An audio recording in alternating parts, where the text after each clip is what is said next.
friends, welcome back to my YouTube channel. Today I'm going to be talking to you guys about Nick and I's wedding and all of the fun and super nerdy things that we included in the celebration. So Nick and I are both huge nerds. We like to play video games, we like to play board games, I like to read a lot, you know.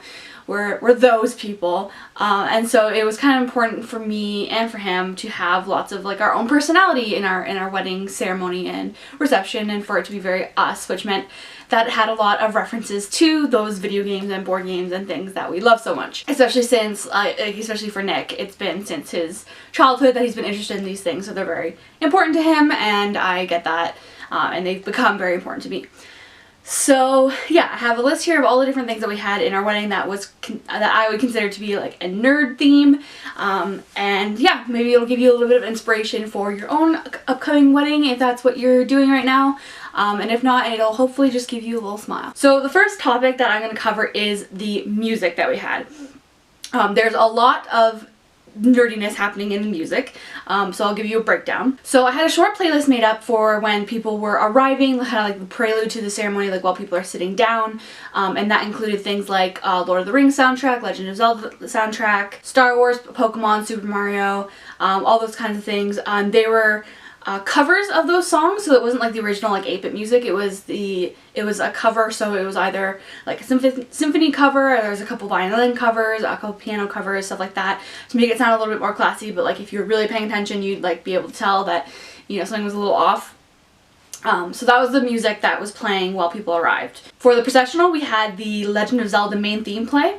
So basically while people besides the bride were walking down the aisle, that played. Also there's gonna be a link in the description to my Spotify account, which has all of these things listed in different playlists, so if you're interested in exactly what we had playing, you can find them on there. My processional, the bridal processional, was Zelda's Lullaby, again a cover of that song, that you can find on my Spotify. It was very beautiful. I think then things kind of go off the rails a little bit. Our recessional, which is when we are walking back down the aisle away from having just gotten married, we played the throne room song from Lord of the Rings, aka the end credit song. Yeah, that's what we played as we walked back down the aisle. Then our reception entrance song, aka the song that played as we returned to the reception to sit down for dinner, was Everything is Awesome from the Lego Movie. We both loved that movie. We watched it a ton of times, showed it to a ton of people, and that song is just like so fun, and like it was such a great, like, we just got married and everything's awesome, like kind of a song to play. So that's what we had playing when we returned. Over dinner we had the Fallout soundtrack playing from all the different games, the music that plays on the radio. So it was mostly just like the dinner music type of music, a lot more of the chill stuff, like, you know, Butcher Pete wasn't playing during dinner, but again, you can find that playlist in the link below. And after the dinner, and after the first dance, and after the father-daughter dance, the first song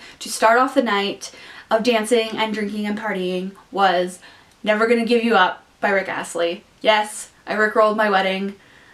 Don't at me. The next kind of category that I want to talk about are the decorations that we had. We had a lot of decorations that were themed around different sort of nerdy things, mostly Harry Potter, and things that have to do with like more directly with our relationship. One of the things we had was we had as part of dessert, we had a candy like buffet table that had a whole bunch of different candies on it, and part of that display was there was 4 glass pumpkins, and each of them had colored jelly beans in them. There was red for Gryffindor, yellow for Hufflepuff, blue for Ravenclaw, and green for Slytherin.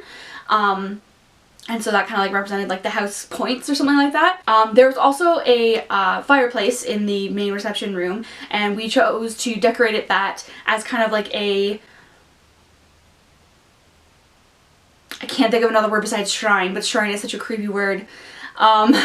Kind of like a display about Nick and I's relationship. So it had different things like different jewelry he's given me over the years, different stuffed animals that we've gotten together, ticket stubs from places we've gone together, stuff like that. That included a stuffed Snorlax Pokemon, I believe.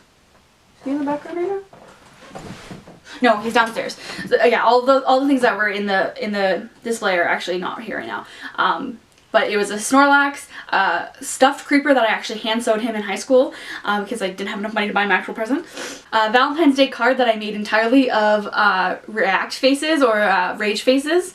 Which is basically a little booklet full of memes. There was also a Bertie Bott's Every Flavored Beans box and a postcard from Harry Potter World, which is especially important because we actually got engaged at Harry Potter World, so that was kind of like a throwback to that. And that trip, we also had the hotel key card from that trip and like some other stuffed animals and stuff like that. So that was all just like, it was all about our relationship, but like our relationship is really based in like nerd stuff, so kind of ended up being both. And the rest of the stuff was kind of just miscellaneous, kind of belonging in different categories. So for example, Nick in his vows mentioned playing video games together as one of his favorite things that we do together, and that he loves just spending time with me, doing stuff like that. So it was important enough to put in our vows. Our rings are also Legend of Zelda themed. I'll put up a close-up picture of them so you can actually see them. But yeah, mine is got the green stone and the Triforce, and his also has a green stone and the Triforce symbology. Yeah, unfortunately the photographer took a picture of it upside down because he didn't know that it was a thing that needed to be facing a certain way. But yeah, here's the picture of them. We got them on Etsy. I'll leave a link if you're interested. The store has lots of other nerdy rings and jewelry options if you are looking for something like that. We had wine made for the ceremony as well, red and white, and we got to choose the labels for those wine bottles, and I made I made like my own design of labels. For the red, they were red for Gryffindor because Nick's a Gryffindor, and then for the white it was yellowish white for Hufflepuff. But yeah, so that was on our wine bottles.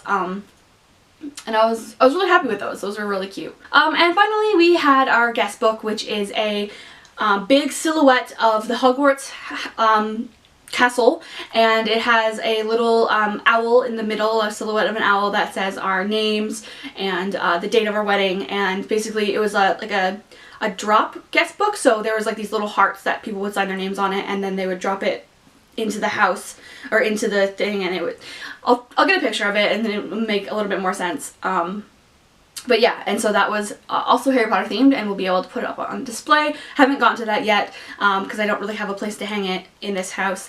But yeah, now we're able to put it on display and have it be like a cool Harry Potter thing and also like an important emotional thing, and so it's like cool. So yeah, that was all of the nerdy things that we had in our wedding. I know that there's going to be a lot of differing opinions on whether that was too much stuff, not enough stuff, you know, the right amount of stuff. But I think it was just right for us and our personalities enough to represent us in a ceremony that, you know, make it a little bit more personalized without being, you know, too over the top or make the whole wedding themed around something. It was just kind of like here and there. But yeah. Let me know if you are inspired by this video, if you have any new ideas for how you want to incorporate nerdy things into your wedding, or if you have any ideas of your own that you'd like to share, leave them in the comments down below. While you're down there, consider giving it a thumbs up and a subscribe, and I will see you in the next video. Later days.